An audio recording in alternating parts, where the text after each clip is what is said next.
Welcome to The Explainer. So, we're going to dive into a pretty wild question today, one that's shaking up the world of pure logic. Is modern mathematics, the very foundation of science, actually broken? We're going to explore this through the eyes of a mathematician, Kevin Buzzard. He's got this feeling that it just might be. And get this, he thinks AI might be the only thing that can fix it. All right, so let's start with the guy at the center of all this, Kevin Buzzard. Now, this isn't some outsider. We're talking about a guy with a successful 20-year career in research mathematics. And then, as he puts it, he has this kind of midlife crisis. He takes a hard look at his own field, a field that's supposed to be built on absolute, rock-solid certainty, and he gets really worried. So, what's his big argument? It's pretty simple, actually. Mathematics has just gotten too big. I mean, think about it. We've spent centuries building this incredible, beautiful structure of logic. But now that structure is so gigantic, so sprawling and complex, that the old ways we used to check our work, they're just not cutting it anymore. They're starting to crack under the pressure.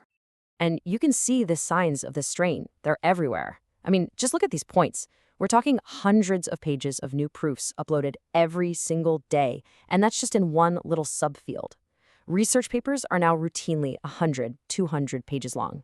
And the referees, the experts who are supposed to check everything, they're now being told explicitly, don't check all the details. Can you believe that? So what happens? You get important foundational papers that have known mistakes in them, and nobody ever goes back to fix them. Buzzard calls it chaos at the boundary, and you can kind of see why. So here's the bottom line. The very system we've relied on for centuries to share and, more importantly, to verify mathematical truth, it's just stretched to its breaking point. It's a problem of scale, a problem that our human brains on their own are really struggling to handle anymore. Okay, so things sound a little bleak, right?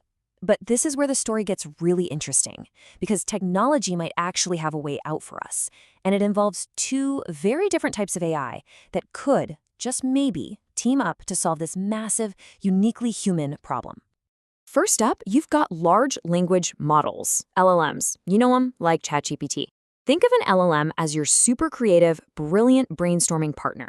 It's fantastic at generating ideas and text. You can literally ask it to brainstorm a mathematical proof, and it'll spit one out. But there's a huge catch. They hallucinate. They make stuff up with total confidence. And in math, that's a deal breaker. You just can't be mostly right. Then, on the complete other end of the spectrum, you have interactive theorem provers, or ITPs. These things are the polar opposite. They are nothing but pure, cold, hard logic. Think of them as the ultimate fact checker. They know the absolute rules of math, and they can verify a proof with superhuman accuracy. But they have zero creativity. None. They can't come up with a single new idea. They just sit there waiting for a human to feed them code to check. And this is where it gets so cool. As Buzzard points out, the weakness of one is the strength of the other. It's a perfect match. You've got the LLM, this creative genius that, sometimes fibs. And then you have the ITP, this flawless fact checker with zero imagination. One is mostly accurate, and the other is definitely accurate. So I think you can see where this is headed, right?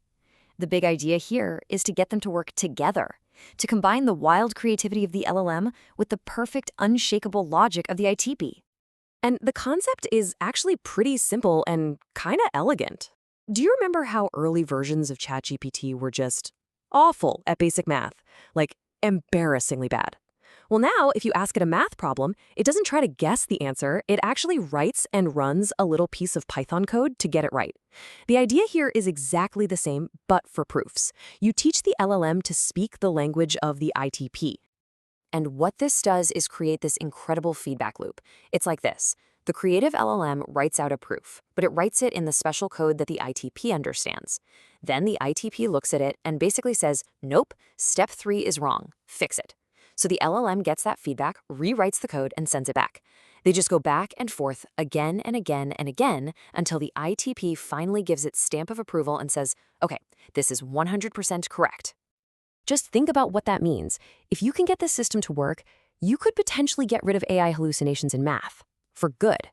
You'd have an AI that can come up with brand new, incredibly complex proofs that are absolutely mathematically guaranteed to be correct.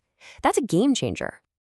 Okay, but before we get too excited, before this AI dream team can really get to work on modern math, there is one final massive hurdle to overcome. And the problem, when you boil it down, is pretty simple. Our perfect fact checker, the ITP, it's basically a genius who's been living under a rock. It knows all the basic rules of logic from, say, 100 years ago, but it has no idea what mathematicians have been talking about for the last 70 years. It hasn't been taught the vocabulary. So how can it check a proof about some fancy new mathematical object if it doesn't even know what that object is? And look, we're not just talking about a few missing definitions here and there. We are talking about thousands of them.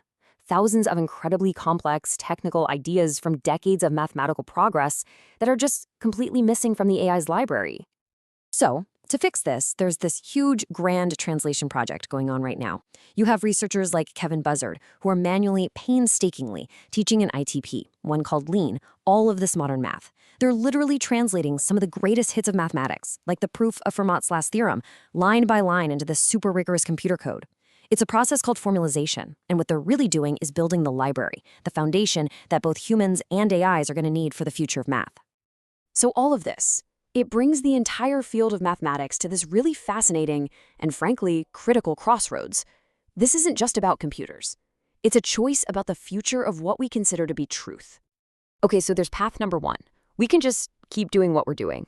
Stick with the current system and just accept that proofs are going to be insanely complex, that they'll be hard to check, sometimes even incomplete. We just have to live with the peer review system that we know is completely overwhelmed. Or there's path number two. We can choose to invest the time, the money, and a whole lot of brain power to upgrade the entire system, to bring together human creativity and machine precision and build a brand new, way more reliable foundation for the future of math. And that really leaves us with the big question that Kevin Buzzard is asking. For a field like mathematics, the purest of all sciences, is mostly right good enough anymore? Or is it time to take on this huge, monumental project to upgrade ourselves to definitely right? That's the choice that mathematicians are facing right now.